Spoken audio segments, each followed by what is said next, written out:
Hello my lovely YouTubers. Okay, clutch. Well, not a clutch. This is a Corsa D. My Corsa, the one I drive all the time, not a seller. She decided to kill her slave. So, how to take it off. Okay. Loosen your wheel nuts off. Undo your hub bolt. I actually had to buy a 30 mil the other day. I think it's a 30 mil, and then shave it to make it fit, so not very impressed.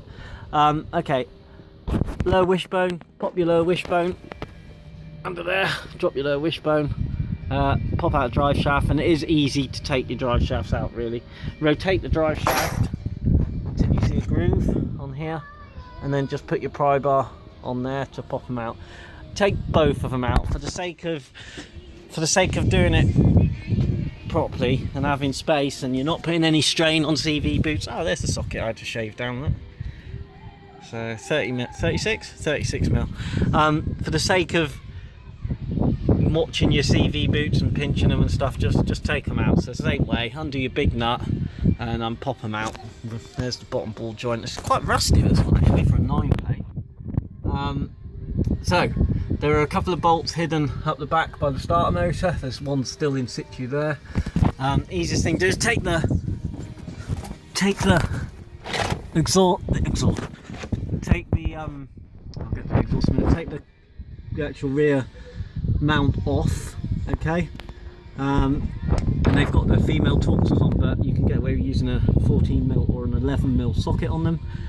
There's an 11 mil ratchet spanner on there, because as you can see there's no room between the stud and the exhaust, but you can get away with just pry barring it over and putting a ratchet spanner in there. So, but obviously it has to stay there until it comes to doing it up, and then you put your pry bar back in and bend the exhaust, lever the exhaust over enough.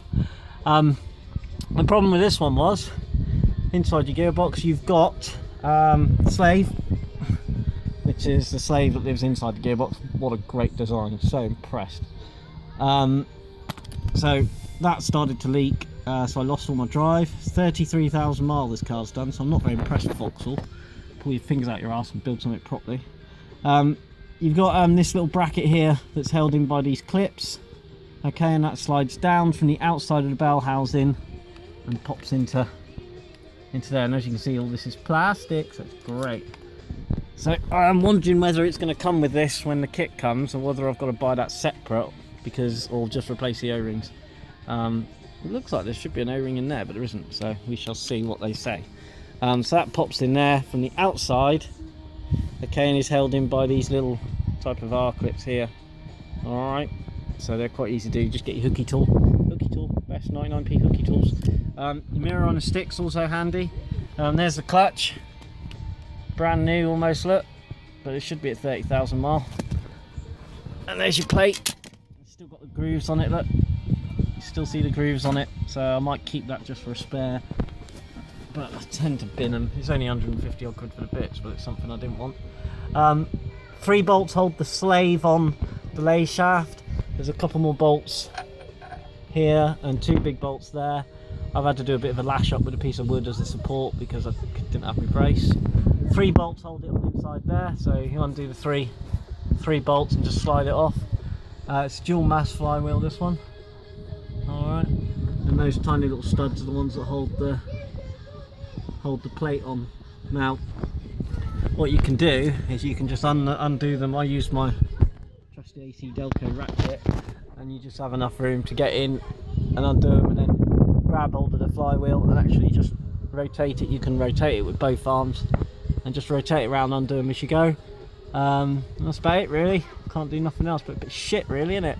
30,000 mile and the slave goes. So I'm trying to think of anything that was a real problem. Nothing really. I mean, I took out that pipe there.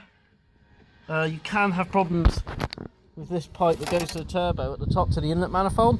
Sorry, not the turbo, to the inlet manifold at the top, because these are encased into a plastic manifold. And it's just like a little brass bush that's in there, and sometimes they can strip the bushes out. I had one that was a real problem with that, and I had to stick a new manifold on it, but the problem was I had to smash the old manifold, get it off, so it's good. So took that pipe out the way, I've took the reservoir and tipped that out the way. There's nothing else that you need to know really. Oh, the linkages. Somebody's obviously already been and done something with the linkage because there's some tape, there's a white mark on there, okay? So that's held in by this Torx here. So this Torx here is what holds that in. Alright. And again, that's the mount that sticks on the side here, that one that's down there, that sticks on the side. And then you've got from the top, you've got these funny clips that were little shits to get off. Pretty easy, just put your hooker under it, lift it off the pin, and then pull the clip off. And then that gives you the ability to slide these grommets off here. So that clip is on the underside of that, and that bush then slides through this bracket here. So it enables you to get all this nice and loose. Same with that side. You've got a clip on the, where is it? You've got a clip on the end of that one down there. Down there from the underside. So you take that one off as well, and you can just push them out. They can be really stiff, so give them a good lube in. And that's it. I'm probably going to have fun when I try and put it back together. And then you just got 3 bolts on the top. So 2 bolts on the top on the block, and you got the bracket there. Take the battery tray right out. There's 3 bolts on the battery tray. Take that out. And these are, obviously you can stick all these out the way. I hope I'm not getting any issues with taking the battery off. Probably will, because I'd love to get upset. I'll probably have an airbag to clear or something similar. The pipe for the hydraulics,